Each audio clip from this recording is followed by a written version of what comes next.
The first, last, and most important thing you need to know about texting is what is texting really for, and it's very simple. Texting is for getting the girl out on a date. That's it. It's not for turning her on, it's not for becoming your best friend, it's not for establishing a deep connection and letting her know your intimate fears and dreams. It's for getting her out on a date. So anything that leads to that is good texting. Anything that doesn't lead to that is bad texting, regardless of anything else, okay? Texting is very much a means to an end. And the reason this is important is that you can do your work in person much better than you can do your work via text. Text is a limited medium, right? It's useful because, you know, we have our phones on us, and girls actually respond to texts more readily than they'll respond to a phone call necessarily. And it's easier to have them, you know, respond to a text than it is to get them out on a date. So it's a window into communication. But ideally, you do much better having that interpersonal communication where they can hear your tone of voice, see you, see your body language, and you can communicate much more, okay? So the purpose of text, this sort of limited form of communication, is to get them in a venue where you can have better communication. Also, to be very clear, it's impossible, as far as I know, to have sex with a girl via text. Okay, sexting aside and whatnot, because you can't enter them through sexting, all right? You need to get them in person in order to sleep with them. So it's very critical that that be the objective. Let me tell you something that may surprise you about text game. The best way to get any one particular girl out via text is probably to be texting a lot of girls at the same time. It sounds strange, right? You'd think that would divide your focus or it wouldn't be relevant in any way, but here's the thing.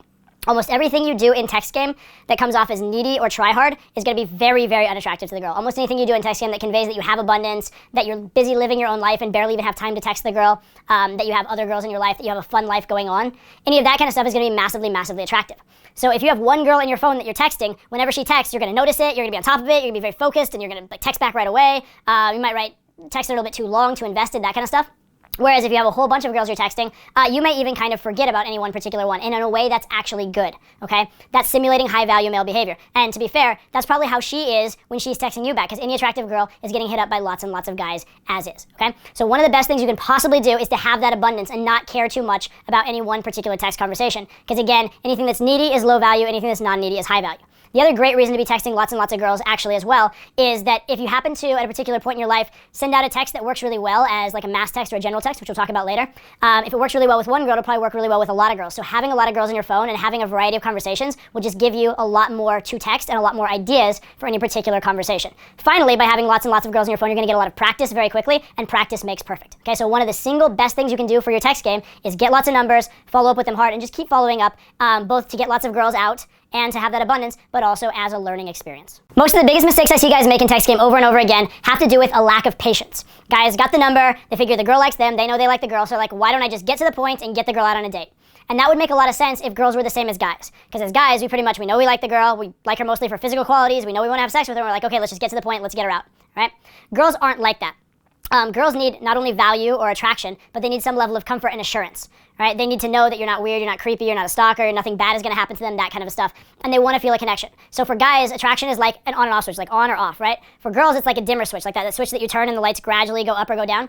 And so what you need to do is just over time, gradually raise the level of attraction, gradually raise the level of commitment. But if you're trying to jump straight to the close too quickly, it's going to convey a lot of negative qualities. It conveys very try-hard, conveys very needy, it conveys desperate. It also is circumventing or trying to get around that idea of building comfort, right? Building comfort with someone, letting them get to know you, is built over having a lengthy interaction, having some time and duration.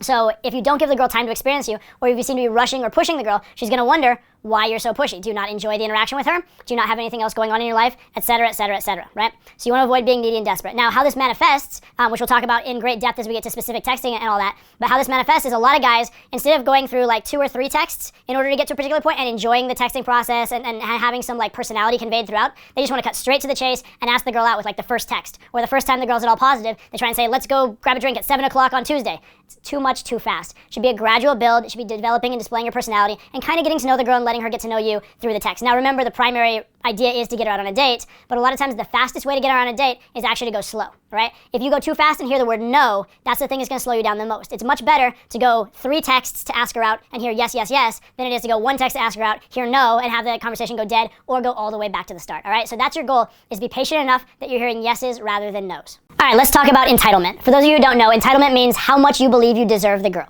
All right? And here's the thing. There's definitely such a thing as not enough entitlement, and there's definitely such a thing as too much entitlement. Let me explain both. Not enough entitlement is if you're coming from the perspective that you are sort of lower value than the girl, you'd hope she'd go out with you, you're kind of like nervous and embarrassed about imposing on her time, you're overly polite and cautious, maybe you don't take any risks, you don't like flirt or sexualize because you're afraid of offending.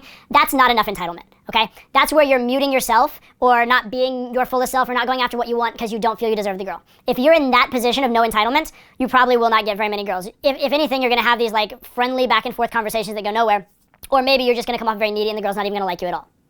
On the other hand, there's such a thing as too much entitlement. Too much entitlement is where you kind of believe you're the shit and the girl should drop everything for you even though she barely knows you. And what happens with this is that guys get way too pushy, and they also get their ego caught up in texting a lot of times. So say for example, they're maybe making plans with a girl, and she's like, oh, sorry, I can't because like I have to see my sister that day. And this is like, you know, maybe a guy they met 5 minutes, guy got her phone number. It's not like they have like this deep, intimate connection. And he's like, ditch your sister, I'm better. It's like, whoa, hang on.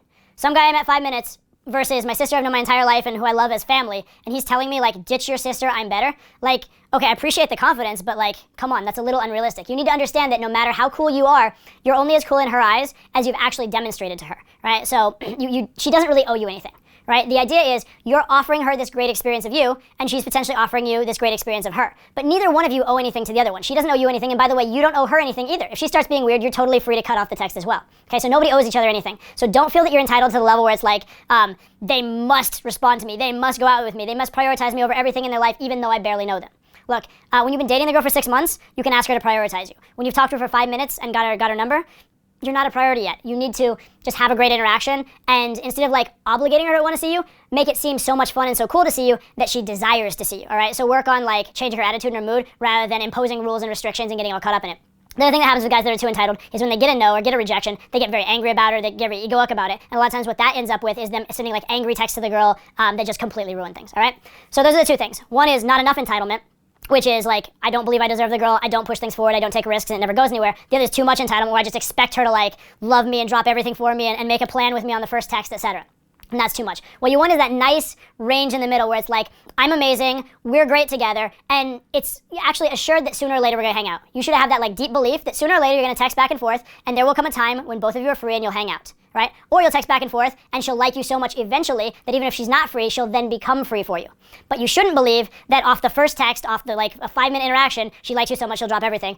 And on the other hand, you shouldn't believe that you're never gonna get her at all right? There's a nice sweet spot where you have this assurance it's gonna happen, but you're not needy, you're not pushy, and you're not overstepping for what the relationship has been. Let's face it, at one point or another, we've all sent that terrible, needy, awful text that totally ruins a good interaction. And in a way, yeah, texting is a bit of a mindfuck because it's very difficult for one text to totally blow the girl away and make her want to like hang out with you or sleep with you. But it's very easy for one really bad text to completely turn her off. Okay, so you want to be very careful to avoid the super needy text, to avoid that really bad text. Which leads to, first of all, the perspective that if in doubt, if it's between trying to do too much with a text or not doing enough with a text, err on the side of not doing enough. Err on the side of not having the most amazing text, but not making the big mistake. Okay, that's number one, just you don't want to make the big mistake. Now, how can you know if you are making the big mistake? Here are some signs. If you are feeling very emotional while texting, there's a good chance you're going to make a big mistake. If you're feeling rushed or pressured or like you have to get it right when you're texting, good chance you're going to make a big mistake. If you've looked at the text and thought about something and looked and thought and looked and thought and looked and thought, there's a pretty good chance that you're going to make a big mistake. Okay, so here's what I suggest to you. If you're not sure, just wait. Don't text back right then and there, okay? If you're like, oh, is this needy, is this not needy? Show it to a friend, show it to a girl, put it back in your pocket and think about it. Do not send the text, because once you hit send, you can't take it back. And most of the time, not responding to a text will not mess you up, because it's very plausible that you're doing something else with your life, you're busy. Again, being busy and having a good life is actually an attractive quality in text. So unless this is a situation where you're trying to like make plans with a girl right now in the next half hour, most of the time that delay is not going to hurt you. But that one really bad text will hurt you. Okay, so if you're unsure, just don't send it. Hold off, hold on to it, figure it out later. Not the biggest deal in the world. Secondly, if you are going to send it or you're unsure or whatever, ask yourself a couple questions. Ask yourself, would I send this to a girl I'm already dating, right? Someone I'm already assured of, I'm not trying to win over, I'm not trying to prove anything to. Would I send it to this girl, right? Because if you wouldn't send it to a girl you're already dating, but you're sending it to a girl you're trying to meet, there's a good chance that it's very needy or try hard or you're pushing for something too fast or something along those lines. So ask yourself that question. Next question you should ask is, would I send this to a non-sexual friend? Would I send this to someone who's just my friend I'm not trying to sleep with in any way, shape, or form? Because again, realize that like if you're too friendly in the text, you may slow things down, but you're not going to completely mess it up. Whereas if you're too sexual, too forward, too pushy in the text, you may mess it up. So err on the side of too friendly and err on the side of texting the way you text a friend, if in doubt, as opposed to some girl you're trying to sleep with and barely know. So that's another question you can ask yourself. Here's another very important question. Ask yourself, how much am I trying to do in this text? Every text should have pretty much one purpose or one message to it. If you're trying to like do 3 things, if you're like, I'm doing great, how have you been? And by the way, do you want to get drinks this Saturday? That's way too much. That's 3 texts, okay? That's 3 messages in one text. Each text should have one central message, one central thesis. If you do absolutely have to send 2 things, you might want to send it as 2 separate texts, or you might want to send one and then send the next in response to her next text, something like that. But when you send these long, convoluted, multi-part texts, you're just asking for problems. You're just asking to make it hard for her to respond, which means she won't respond. You're looking really needy. You might get a partial response that leaves you hanging and doesn't leave you in a good spot. All right, so don't try and do too much. Again, err on the side of less is more, okay? So would I send this to a girl I'm already dating? Would I send this to a friend? And am I trying to do too many things in this text? And if in doubt with all of that, put it back in your pocket, don't send it, think it over, and send it when you're in a clear headspace and you're not feeling emotion. I want to pose a question to you. What is the worst response you could possibly receive to a text message? I think the answer to that question is silence, right? You put out a text and you get nothing back. Now, for certain types of texts, it's not the end of the world. For certain types of texts, it really is, okay? There are texts that require a response and texts that don't. If a text is asking 3 or 4 different questions about her and telling her you really, really like her, and you don't get a response to that, it gets really, really awkward to continue the interaction from there. However, if the text was just like an interesting, funny picture that you saw, or like a little like update of your life that didn't ask her any questions, and you don't get a response to that, it's not really a big deal to send another interesting picture or funny response or continue the conversation from there.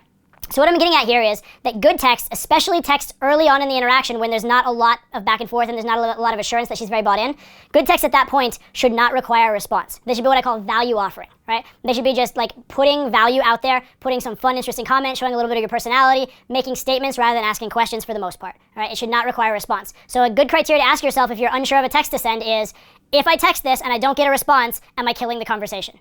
If the answer is yes, you probably should rethink that text, okay? Good texts, especially early on in the interaction, are texts that don't require a response. I would go so far as to say that up until the point where you're specifically making plans, you probably almost don't want to do any texts that require a response, right? When you're making plans, when it's like, hey, do you want to, you've already agreed on plans, you're like, does 7 o'clock work for you? At that point, you kind of fucking just have to put it out there, and it kind of requires a response. But at that point, the girl already likes you, there's a lot of history, and so even then, a no response wouldn't be total death to the interaction, okay? So A, ask yourself, does this require a response? And B, ask yourself, if I don't get a response, will it kill the interaction? Very, very critical that you don't make that big mistake. So what we've done so far is generally really just sound overall text advice and giving you patterns and principles so that in any situation you can think for yourself and you can figure out a good solution. What I'm going to do very briefly is I'm going to show you what I call some text cheat codes. These are either specific texts or specific situational things that you can do that will massively boost your text game. They don't fall into the category of like a general concept, but I use them a lot. They're incredibly effective, and they'll help you to get through a lot of scenarios where you'd have a lot of trouble otherwise, and it's so smooth, so easy. So I just want to share these little techniques that I've discovered over the years with you so you can start using them as well. The next text cheat code, and this one's hugely powerful, is what I call implied disqualifiers. Here's the idea. Most guys, when they're texting girls, are like, let's make plans, let's make plans, let's make plans, let's make plans. It's very pushy, very needy. The girl kind of hates it because she gets the vibe like, oh, you can't just interact with me. You don't just enjoy the vibe. You don't just enjoy communicating for its own sake. And it actually builds discomfort instead of comfort, which is what you want to be building. So what I do a lot of times is I'll throw in these little things that imply that I can't make plans. And then I'll continue texting as normal. So I might be like, hey, I'm really, really busy this week, but da-da-da-da-da, right? When I say I'm really busy this week, A, it makes me seem high value and cool and like I have stuff going on, but the other big reason I'm doing it is to imply I can't actually make plans this week. Or I might even say actually going out of town for a few days, but anyway, blah, blah, blah, blah, blah, right? If I'm going out of town for a few days, I obviously have no intention of taking her out on a date, right? There's no pushiness, there's no need there, and so she's gonna respond much more positively and receptively than she would otherwise. There's a lot less pressure on it. And it says to her, he actually enjoys the interaction for its own sake. So anytime that I think it's like long lead or it's going to take a few days or stuff like that, I'll start throwing in these implied disqualifiers. I'll start throwing in like I'm busy or I have this other thing going on or I'm, da-da-da-da, like I might even say like, oh, we should get to know each other better first. But anyway, right? Usually though in text, the implied disqualifier is a time one, a time or location disqualifier. I am not in a time or location situation to see you. Massively valuable, especially again for girls that are not the warmest yet. If a girl's like, texting with you and communicating, but she's not super receptive, not super positive, oftentimes just that little bump of knowing that you're out of town or busy or unavailable, she'll be much more open because she'll feel like you don't have an agenda. So use this to your advantage. It's massively powerful. The next cheat code I'm going to show you on its surface would appear to contradict the last two. So let me explain it in some detail. Okay? What I'm going to suggest is with a girl that you already have a pretty good text back and forth relationship with, who like she likes you clearly, but she's been flaky. Okay? It's a very specific scenario. She likes you, the texts are good, she's even like made plans and flaked a couple times, or she likes you, but she keeps saying she's busy. In that case, having a little urgency is very valuable. See, the last two, the disqualifiers and traveling, I talked about not having an agenda, right?